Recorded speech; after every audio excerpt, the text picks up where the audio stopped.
자, 저는 항상 궁금했어요. 제가 인트로에서 이 차를 몬 것처럼 차를 몰아세울 사람들이 누가 있을까에 대해서 생각을 해봤는데 아마 저밖에 없지 않을까 라는 생각이 들면서 과연 그럼 이 차는 어떤 분들이 어떻게 사용하는가에 대해서 궁금해지더라고요. 그래서 좀 생각을 해봤는데 차는 아마 그건 것 같아요. 온로드에서 한 80% 정도를 타고 나머지 20%는 뭐 주말에 뭐 이런 공기 좋고 물 좋은 근교로 나와가지고 일반 차로는 가기 좀 부담스러운 오프로드를 가면서 좀 힐링을 즐길 수 있는 그런 용도로 사용할 거기 때문에 사실상 이 차를 리뷰함에 있어서 이 차의 어떤 온로드 승차감, 주행감, 그리고 편의성에 집중을 하는 게 좀 더 맞다라고 저는 생각을 하거든요. 그리고 이 차의 완벽한 경쟁차라고 할 수 있는 지프 랭글러까지 같이 비교해 보면서 어떤 차가 어떤 장단점이 있는지 좀 여러분들께 말씀을 드리도록 하겠습니다.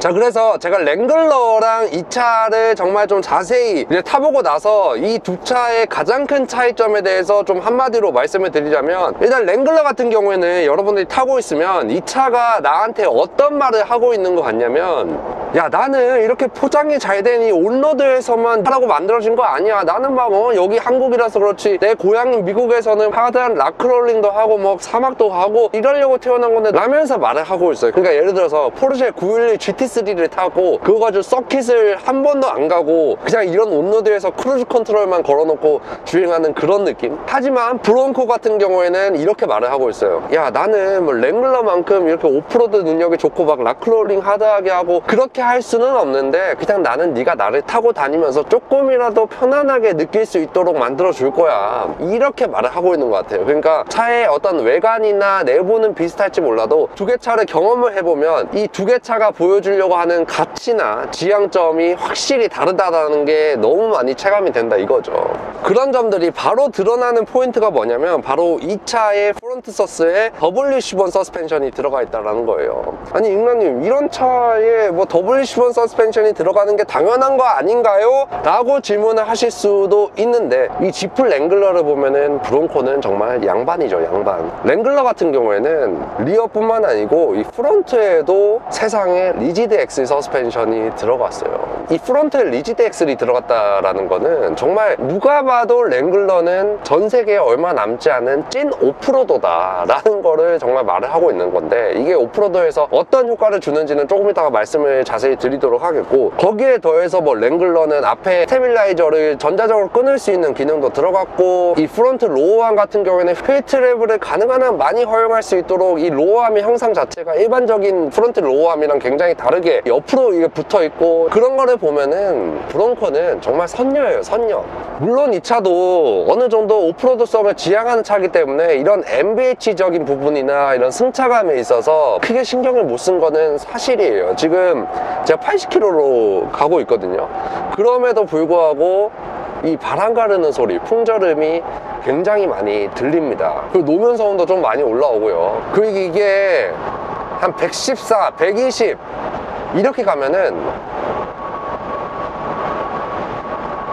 노면 소음뿐만 아니고 이 풍절음 때문에 약간 옆 사람이랑 조용한 대화를 하기에는 약간 민망한 그 정도의 수준을 보여주는데, 그럼에도 불구하고 이게 랭글러랑 비교하면 사실 진짜 선녀예요, 선녀. 랭글러는 뭐 지금 페이스리프트 모델이 나와가지고 뭐 지금은 어떨지 모르겠는데, 제가 지난번에 리뷰할 때는 깜짝 놀란 게 내 밑에 있는 그 프로펠러 샤프트 있잖아요. 그 프로펠러 샤프트가 돌아가는 소리가 아래에서 들리더라고요. 그 기어가 돌아가는 소리가. 그래서 약간 깜짝 놀랐는데, 자, 여기까지 보시고 브론코 관심이 있으신 분들은 포드 프리미엄 모터스 영등포 전시장에서 근무하고 계시는 유정인 지점장님께 연락하셔서 차량난TV 보고 왔다고 해주시면 되는데, 현재 브론코가 공식 할인이 900만 원이고 직접 전화하셔서 여쭤보시면 더 추가적인 할인이 들어가고 있다고 하거든요. 국내에 브론코가 출시된 이후로 가장 큰 할인액이라서 평소에 눈여겨보셨던 분이라면 지금이 구매하실 때가 아닐까 싶고, 현재 재고도 보유하고 있기 때문에 출고도 빠르게 진행이 될 것 같아요. 그래서 빨리 전화하셔서 색상별 재고도 확인해 보시는 게 좋을 것 같습니다. 여튼 제가 이 브론코의 승차감에 대해서도 좀 말씀드리고 싶은 게, 브론코도 그 바디온 프레임 차잖아요. 근데 뭐 여러분들도 아시겠지만 바디온 프레임 차들의 가장 큰 단점이 뭐냐면, 내가 앉아있는 이 캐빈석, 그러니까 상체와 하체에 깔려있는 이 프레임 사이에 일체성이 거의 전혀 느껴지지가 않는다라는 거예요. 그것도 그럴 수밖에 없는 게, 프레임하고 바디를 연결해주는 부품이 부드러운 고무 마운트거든요. 그렇다 보니까 이게 어떤 느낌이냐면, 지금 자 요철 이런 식으로 요철을 지나갈 때 이렇게 하면 위아래로 흔들리는 게 아니고 약간 이렇게 흔들려요. 그러니까 경우가 없이 하체 전체가 이렇게 막 흔들린다는 거죠. 근데 그 진동이 또 상체로 올라왔는데, 상체랑 하체가 일체성 있게 단단하게 연결이 돼 있지 않다 보니까 상체가 계속 잔진동처럼 이렇게 전체가 흔들리는 그런 느낌이 있는데, 이 차 같은 경우에는 지금 이런 식으로 요철을 계속 지금도 이 콘크리트 바닥이라 가지고 요철이 계속 올라오는데, 이런 식으로 올라올 때 이 차도 이 프레임 전체가 이 경우 없이 이렇게 털리는 그런 느낌이 느껴져요. 그리고 그 진동이 상체로도 충분히 들어와서 심지어 핸들을 잡고 있는 이 손에서도 지금처럼 느껴지는데, 확실히 그 랭글러랑 비교했을 때 차이점이 뭐냐면, 애초에 들어오는 진동의 절대값 자체가 이 차가 좀 적은 느낌이에요. 지금도 이렇게 갔을 때 이 진동이 들어오는 그 크기 자체가 똑같은 구간을 가더라도 적은 느낌이란 말이에요. 이게 사실 너무 당연한 게, 랭글러 같은 경우에는 프론트에도 리지드 엑셀이잖아요. 리지드 엑셀이라는 거는 리지드, 그러니까 단단한 엑셀 하나의 그 엑셀 막대기, 그걸로 양쪽 바퀴를 묶어놨기 때문에 한쪽 바퀴가 진동을 만나더라도 그 진동이 다른 쪽 바퀴에도 영향을 줄 수밖에 없잖아요. 그렇다 보니까 진동이 커질 수밖에 없고, 그 차는 프론트에 웬만하면 그 강성을 위해서 알루미늄 합금 소재는 아예 그냥 안 썼거든요. 근데 이 차 같은 경우에는 당연히 이 프론트 양쪽 바퀴가 연결되어 있지 않죠. WD-10 서스펜션이다 보니까. 그렇다 보니까 독립적인 움직임을 허용해 줄 수 있고, 그리고 간간히 알루미늄 합금 소재도 들어갔기 때문에 거기에 따른 하체 경량화와 거기에 따른 진동이 들어왔을 때 차가 가볍기 때문에 진동 간성이 빨리 사라지게 할 수 있는 그런 것들 때문에 이 진동 자체가 많이 들어올 수가 없는 겁니다. 그리고 추가로 또 말씀드리고 싶은 게, 이런 바디온 프레임 차들은 고속주행 시에 갑작스러운 어떤 움직임이 일어났을 때, 뭐 예를 들어서 이런 식으로 차선 변경이 일어났을 때, 와, 이것도 뭐 만만치 않은데, 차가 한 번 딱 이렇게 흔들리잖아요. 근데 하체는 이렇게 흔들리는데 상체가 한 번 더 기울어지는 그런 느낌이 나요. 그러니까 상하체 일체성이 떨어지다 보니까 나는 하체는 이만큼 기울였는데 상체는 이만큼이나 기울어지네, 한 번 넘어갔다 한 번 더 넘어가는 그런 느낌이 드는데, 이 차도 뭐 지금 이렇게 이 차도 만만치는 않은데, 이 차는 최소한 기울어지는 정도는 그래 많아요. 일반 바디온 프레임 차들처럼 많은데, 이게 한 번 더 이렇게 딱 기울어지는 느낌. 자, 한 번 더 이렇게 불안하게 기울어지는 그런 느낌은 사실 없어요. 이거는 그 고무 소재된 그 프레임 마운트가 다르게 세팅이 됐다라고 밖에 볼 수가 없는데, 사실 이거 자료가 없어가지고, 이게 모양 자체는 좀 일반적인 다른 프레임 차들의 마운트랑 약간 좀 다른 모양으로 되어 있긴 하더라고요. 근데 이게 자료가 없다 보니까 제가 이걸 추정할 수밖에 없는데, 약간은 좀 어느 정도 단단하게 잡아 놓은 것 같아요, 일반 다른 차들보다. 자, 근데 이게 뭐 많이 뒤뚱뒤뚱 거리긴 하네요. 그리고 이렇게 계속 달려보면서 이렇게 조향을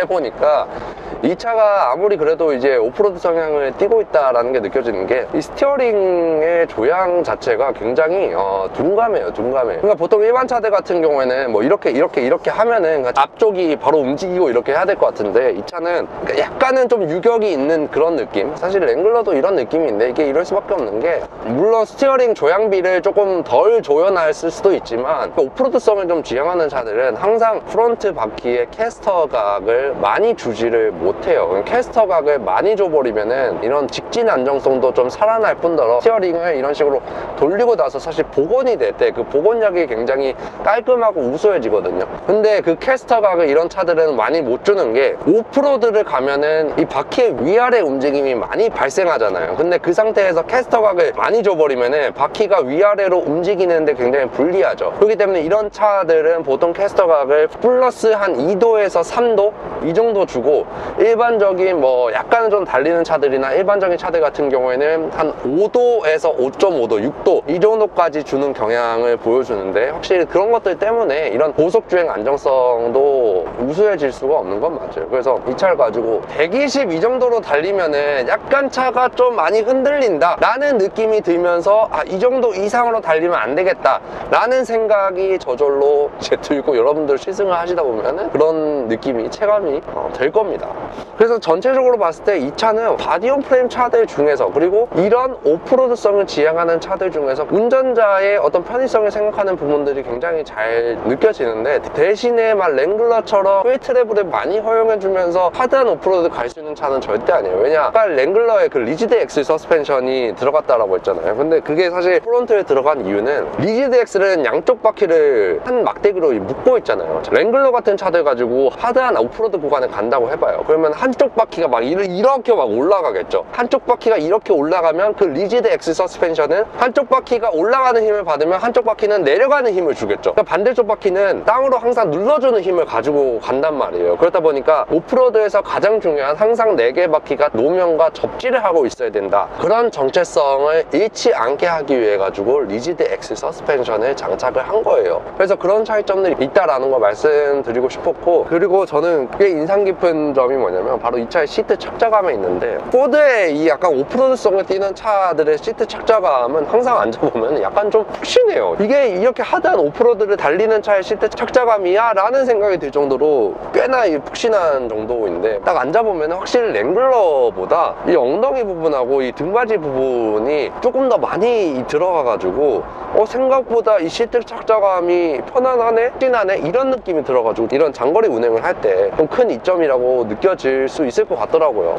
그리고 이 파워트레인에 대해서도 좀 말씀드려볼게요. 이 차는 이제 2.7 V6 트윈터보 엔진이 들어가 있어요. 근데 저는 이 포드 링컨 차들의 엔진을 굉장히 개인적으로 선호하거든요. 그게 왜 그러냐면, 포드 차들은 4기통이든 6기통이든 이렇게 RPM이 9rpm으로 올라가도 이 RPM, 그 엔진의 회전질감 자체가 굉장히 좀 부드러운 편에 속해요. 예전에 리뷰한 코세어도 그랬고, 지난번에 리뷰한 노틸러스도 그랬고, 에비에이터도 그랬고, 다 약간 엔진 회전질감이 4기통, 6기통 상관없이 굉장히 부드러운 편을 보여줘요. 그래서 그 이유에 대해서는 항상 말씀드렸지만, 이 차도 그 엔진이 딱 스퀘어 엔진이더라고요. 실린더의 지름을 나타내는 보호랑 피스톤의 상하 움직임을 나타내는 스트로크의 수치가 똑같다라는 거죠. 스퀘어 엔진이라는 게. 그러니까 숏스트로크나 스퀘어 엔진을 가진 차들의 장점이 이 피스톤의 이동 범위, 그러니까 스트로크 수치가 길지 않다 보니까 이 엔진이 9rpm으로 굉장히 빠르게 움직일 때 거친 진동이나 소음 이런 것들이 굉장히 잘 억제가 될 수밖에 없다라는 장점이 있고, 근데 저는 이렇게 생각해요. 뭐 이 차의 주행감, 뭐 승차감, 엔진 필링, 뭐 그리고 풍절음이 얼마나 억제가 돼 있냐, 이런 것들을 평가하는 것도 중요하지만, 이 차가 줄 수 있는 그런 라이프스타일에 더 초점을 맞춰서 차를 구매 고려할 것 같거든요. 어떤 차가 지금처럼 이렇게 뚜껑을 따가지고 아예 오픈된 상태로 주행을 할 수 있겠어요. 이런 차가. 그러니까 뭐 이렇게 주행하다 보면은 정말 테스토스테론이 막 늘어나는 기분이라서 뭐 풍절음이 얼마나 들어오고 이게 뭐 큰 의미가 없습니다, 여러분. 그냥 이 필링을 그냥 느끼는 거예요. 그리고 이 차를 가지고 그냥 공기 좋고 물 좋은데, 일반 차로 이게 도로가 쉬워 보여도 일반 차로는 여기 이런 데 잘 못 오거든요. 이런 차로 와가지고 여기서 이렇게 딱 세워놓고 트렁크에 앉아서 친구들이나 뭐 연인 이렇게 둘이 와가지고 맛있는 거 먹고 풍경 구경하고 이런 라이프스타일을 원할 거란 말이에요. 그렇기 때문에 웬만하게 승차감이 좋고 주행 안정감이 괜찮고 하면 이 차를 구매 고려하는 데는 큰 방해 요소는 아니라고 저는 생각을 합니다. 그래서 이 차를 가지고 즐길 수 있는 이런 풍요로운 라이프스타일을 느낀 것에 대해서 저도 굉장히 인상 깊고 만족스럽습니다. 이상으로 포드 브론코 리뷰 마치도록 하겠고, 시청해주셔서 감사합니다.